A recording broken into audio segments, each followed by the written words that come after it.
Welcome to tutorial 9 in the miter box series, and in this tutorial we are going to drill some holes for our hinges to be put into later on.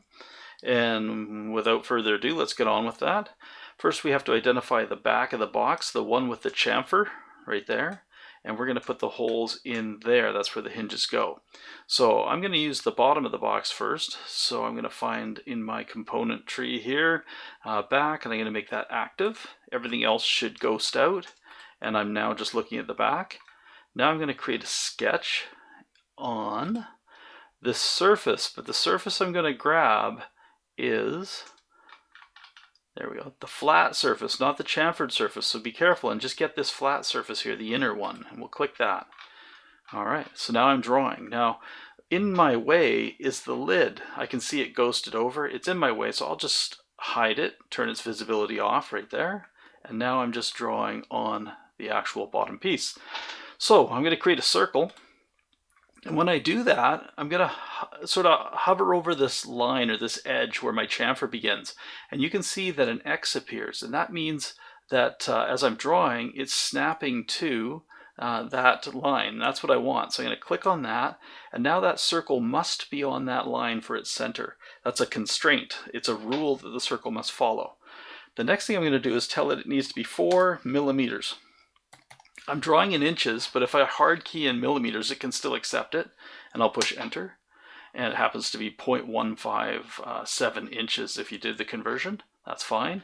So it's got two constraints now. It must be on this line. It must actually be of this size. The last constraint we're going to apply is a dimension. So hitting D on the keyboard brings up dimensioning, and you can see my mouse has changed to a dimension symbol. I'm going to pick this point right here, the inside corner of the box. I'm going to pick the edge of the circle, and I'm going to pull up like this, and now I'm going to click, and that gives me a size. Now right now it's 0.588 away from the inside edge, and I'm going to make it 1 by keying that in and pushing enter. So now that circle is constrained. It's got a size, it's got a location vertically, it must stay on this line, and it also from right to left must be an inch away from the inside of the box. That's a fully constrained circle. So now what I'm going to do, I could do the exact same thing over here because I need another one, or I can introduce one more way of doing. So one more way of doing would be using a mirror command. So to mirror something, we need something to mirror across.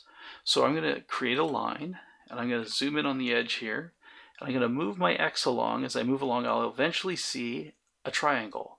The triangle means I have found middle. I'll click there. I'll go up 90 degrees. Click there. So now I'll hit escape to stop drawing. I have a line in which I can mirror across. So to get the mirror command, I mean, you can find it up under here somewhere. I don't even look for it. I push S on my keyboard. I bring up the shortcuts menu. I start typing mirror, so M starts. I could go I and start narrowing it down even more. The mirror command has several, but I want this one where it's got two empty triangles. This one down here is for mirroring things that are 3D. This one's for mirroring things that are 2D. The two empty triangles is what I want. So I'll pick that. It says the first thing you need to do is pick your object you'd like to mirror, which is this circle, and it says you've got one now. It says now pick your mirror line. So I'll pick that, and I will click, and now you can see it's showing me what's going to happen, and if I like it, I just push OK. I don't need to apply dimensions to this because it is simply a mirror of this. All the rules are over here. If I were to suddenly double click on one and make this 2, the other one changes. So I'll double click again, bring it back to 1. They both change. So that's pretty handy. Last thing we're going to do is extrude those down. So I'll zoom in. I'll pick, holding shift, all of the circly areas. I'll hit E on my keyboard for extrude. I will push down. I guess I'll take them down for now, ½ an inch. So notice it's going in the negative direction. So it's negative 0.5, enter. There we go. So we have those now drilled into the box. Moving back up to the lid and turning on top layers so I can see it all, so it's not all ghosty. You have to do the exact same thing that whole same process to the back side of the lid. I'm not going to go through that again because it's just duplicating. So that is all. And good luck.